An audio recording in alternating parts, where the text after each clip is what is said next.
Welcome to Godless and Grounded. There is a strange tension that has existed for as long as human thought itself. On one side stands logic, the quiet, unbending discipline that demands consistency, evidence, and reason. On the other stands God, an idea so deeply woven into our history that questioning it still feels like heresy in many parts of the world. But what happens when these two meet? What happens when the claim of God is placed under the cold light of logic? That is where the illusion begins to fall apart. Logic is simple. It does not bend for tradition or fear. It asks one question: is it true? And the answer to that cannot come from faith, because faith is belief without proof. Logic begins with proof.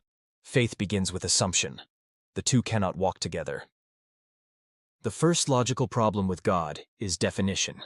What is God? Some say he is all-powerful, all-knowing, and all-good. But the moment we define God this way, contradictions appear.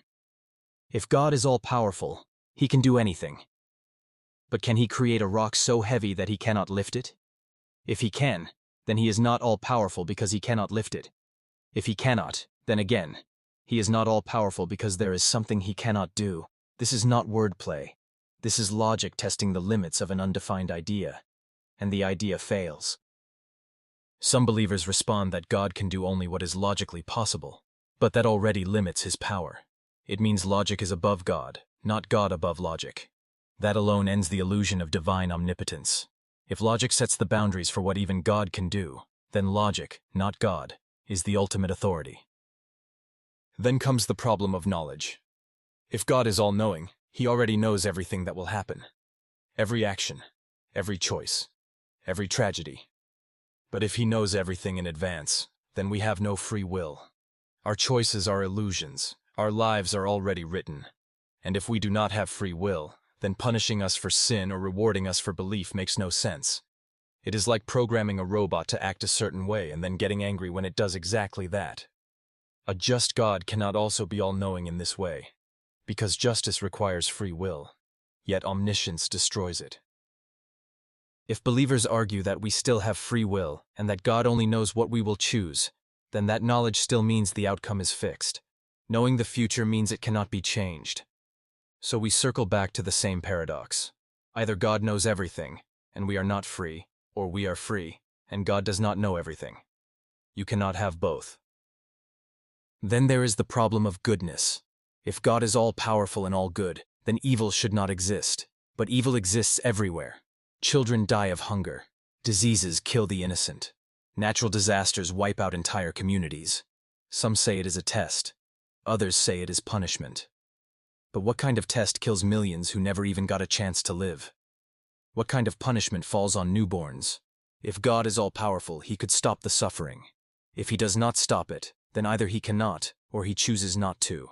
If he cannot, he is not all-powerful. If he chooses not to, he is not all-good. Either way, the definition collapses.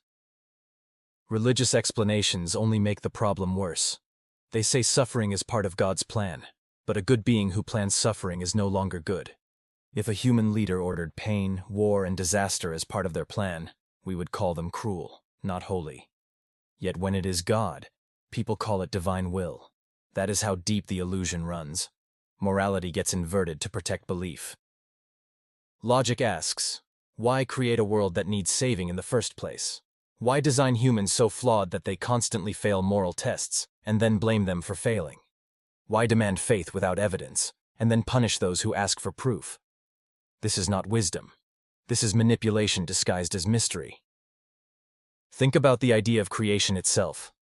Religion says God created the universe. Fine, but who created God? The believer says God always existed. But then why can the universe not always exist? Why must one eternal entity be accepted and the other rejected? When you remove the label God, you realize that the argument for divine creation adds nothing. It only moves the question one step back. If everything needs a creator, then God also needs one. If something can exist without a creator, then the universe itself could be that thing. Logic ends the infinite loop right there. People often say, you cannot explain everything without God, but that is not true. Science may not know every answer, but it does not replace ignorance with imagination. Not knowing is not the same as knowing falsely. The fact that humans once thought thunder was a god's anger, or that diseases were curses, shows how often God was used as a label for ignorance. Every time knowledge expands, the space for God shrinks. The God of the gaps keeps retreating, replaced by understanding. When people say God created everything, they usually do not realize how meaningless that statement is. What does it even mean to create time and space? Creation requires time. It requires a before and an after. If time began with the universe, then there was no before. No moment where God could decide to create. The very act of creation becomes logically impossible. You cannot perform an action before time exists. The story breaks the rules of logic from the first line. Consider also the idea that God is outside time, watching everything from start to finish. If he exists outside of time, then he cannot act within time, because action itself requires change. A before and after. Something cannot be both unchanging and acting. A timeless being cannot perform the act of creation, or answer prayers, or intervene in human life. These are time-based actions. You cannot have it both ways. Either God is outside time and does nothing, or inside time and limited by it. The illusion again collapses. Now think of miracles. People say they are proof of God's presence. But what are miracles except breaks in the natural order? If the universe is designed by God, and its laws are perfect, then why would he need to break his own rules? If the rules need constant breaking, they were not perfect to begin with. And if they were perfect, miracles are unnecessary. In both cases, the logic fails. Belief in God has also been used to explain morality. Many say without God, people would have no reason to be good. But that is clearly false. People in secular societies behave just as morally, often more so than those in deeply religious ones. Crime, corruption, and violence exist in every theocratic nation. Meanwhile, many of the least religious countries on Earth, places like Sweden, Norway, or Japan, have high levels of empathy, equality, and social welfare. Morality comes from human empathy and social cooperation, not from fear of divine punishment. If you need the threat of eternal torture to act decently, then the problem is not with atheism. It is with your sense of morality. Real morality is not about obeying orders. It is about understanding harm and avoiding it. A God who threatens people into goodness is not a teacher. He is a tyrant. And logic sees that clearly. There is also the question of divine perfection. If God is perfect, he cannot change. Because change implies moving from one state to another, from less perfect to more perfect, or the reverse. But if he cannot change, he cannot choose. Choice also requires change, from intention to action. That means a perfect, unchanging being cannot decide to create, cannot love, cannot get angry, cannot forgive. All of these are changes in state. So either God is not perfect or not personal. Either way, the image taught in religion cannot logically exist. This shows how religious definitions constantly contradict themselves.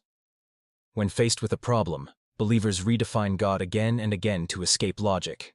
If logic defeats omnipotence, they say he is beyond human logic. If logic exposes injustice, they say his goodness is beyond human understanding. This is not explanation. It is surrender. You cannot keep redefining a claim every time it is challenged. That is not faith. That is moving goalposts. Imagine if someone claimed that an invisible dragon lives in their garage. You go to check. There is nothing. They say the dragon is invisible. You bring heat sensors. They say it has no body. You spray paint. They say it floats beyond space. At some point, the claim becomes meaningless. There is no difference between something that cannot be detected and something that does not exist. That is exactly what happens with God. When every test fails, the believer moves the claim beyond testing, and that is how illusion protects itself, by staying unmeasurable. The human brain evolved to see patterns and intentions even where none exist. It was useful in survival. Hearing rustling in the grass and assuming a predator was better than ignoring it. Over time, this tendency grew into superstition. Thunder was a god's anger, lightning his weapon, disease his punishment. The illusion of God was born from fear and ignorance. It filled the gaps that logic and knowledge had not yet reached. But now that we understand storms, germs, and the universe, we do not need that illusion anymore. The question is, can humanity let it go? The answer depends on courage. The courage to think, to doubt, to question what was once sacred. Logic does not demand atheism, it only demands honesty. And when honesty is applied to God, the illusion cannot survive. When we look at history, the pattern becomes clear. Every era that worshipped gods did so because it lacked understanding. The gods of the past kept dying as knowledge grew. The god of rain, the god of the sun, the god of disease, all vanished when humans learned how these things actually worked. Every time logic stepped in, faith stepped back. That alone tells you which side holds the truth. Ancient rulers realized that many gods meant divided loyalty. So they united religion under one supreme being to mirror their own authority. The concept of one God served empire, not enlightenment. It kept people obedient, humble, and fearful. The logic behind belief was not divine design. It was human control. Think of how religion demands unquestioning obedience.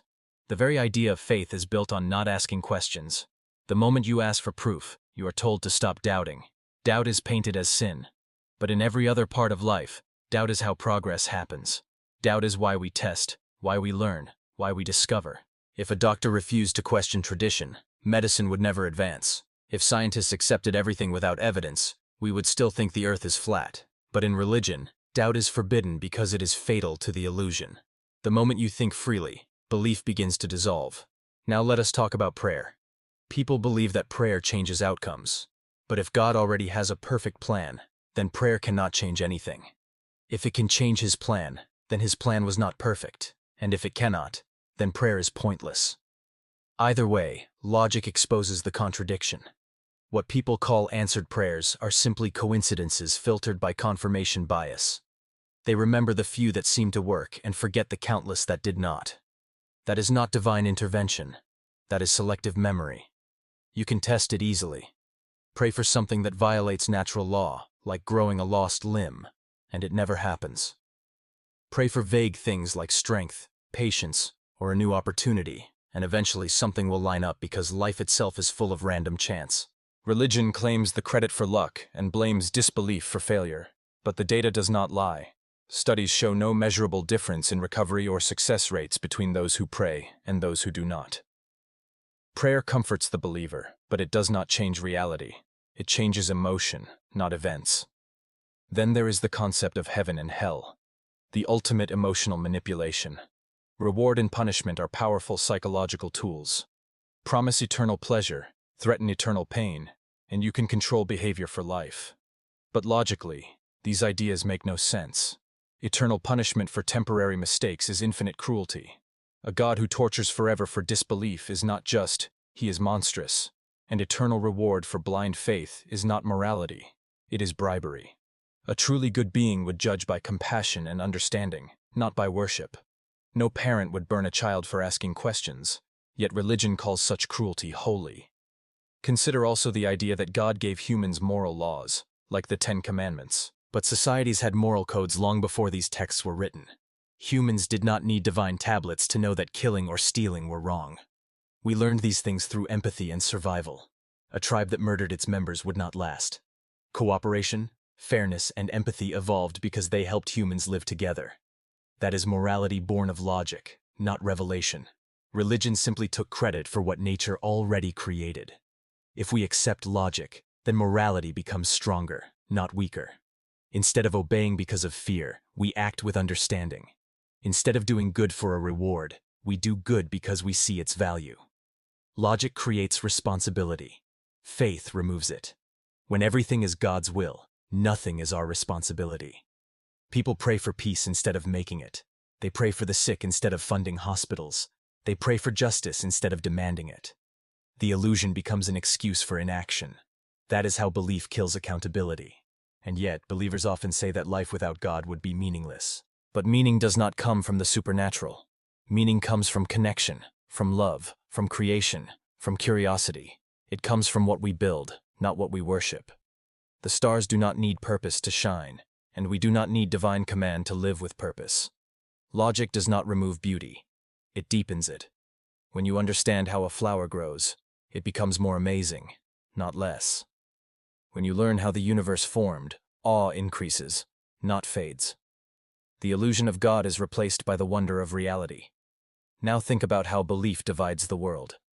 Each religion claims absolute truth, but they contradict each other completely. Billions of people follow incompatible gods, each certain theirs is the real one. If one is true, all others are false. Yet every believer feels just as convinced as the next. That alone proves how unreliable faith is as a method of truth. Logic does not care what you were taught.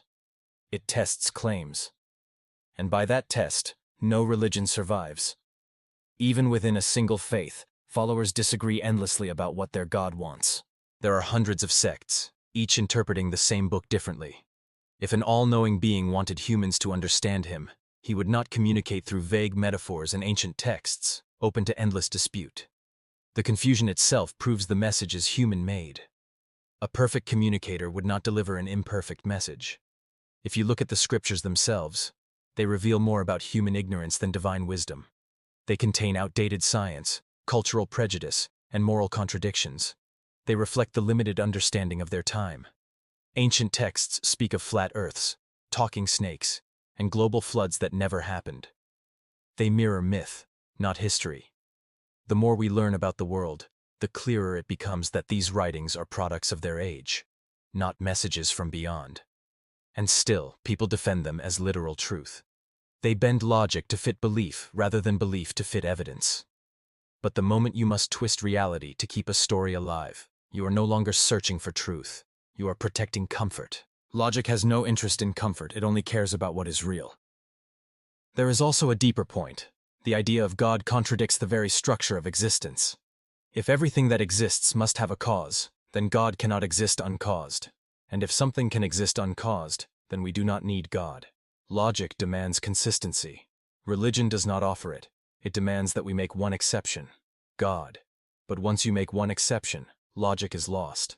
Some argue that God is beyond logic, beyond human understanding. But that phrase itself destroys meaning. If something is beyond logic, it cannot be discussed, described, or believed meaningfully. You cannot know anything about what is beyond understanding. To say God is beyond logic is just a poetic way of saying, I have no explanation, but I still want to believe. It ends discussion, not deepens it. If logic cannot touch God, then faith cannot describe him either. The same people who say God is beyond understanding still claim to know what he wants, what pleases him, what angers him, and who he will reward or punish. That is not humility. That is contradiction. Religions thrive not because they are true, but because they meet emotional needs. They comfort fear of death, give purpose to suffering, and create belonging. These are human needs, not divine proofs. The illusion survives because it offers psychological safety, but comfort does not equal truth. A child may find comfort in believing monsters can be scared away by closing their eyes, but comfort does not make it real. Adults simply replaced monsters with gods. Logic, however, does not destroy meaning. It frees it. When you stop believing in an invisible being controlling your life, you begin to take control yourself. You realize that kindness is not divine instruction, it is human choice. That love is not commanded from above, it grows naturally from connection. That life's purpose is not written for you, it is created by you. Every step humanity has taken forward came from choosing logic over illusion. We stopped bleeding people to balance humors. We stopped burning witches for bad weather. We stopped treating disease with prayer and started using medicine. Each step was an act of rebellion against the divine excuse. Logic liberated us again and again. So the real question is, will we let it finish the job? Or will we keep hiding behind old stories because they feel safe? The illusion of God was powerful once because it explained what we could not. But now, logic has taken its place.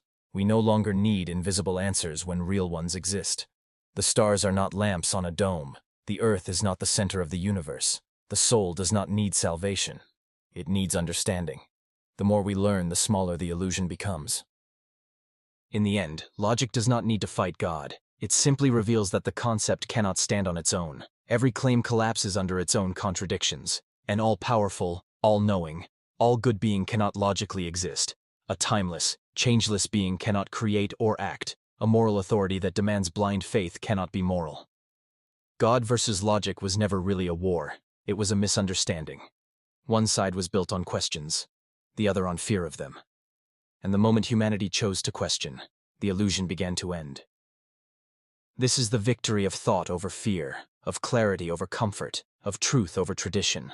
The logic that ends the illusion is not loud or angry. It is quiet, like light slowly filling a dark room. And once you see clearly, you can never unsee.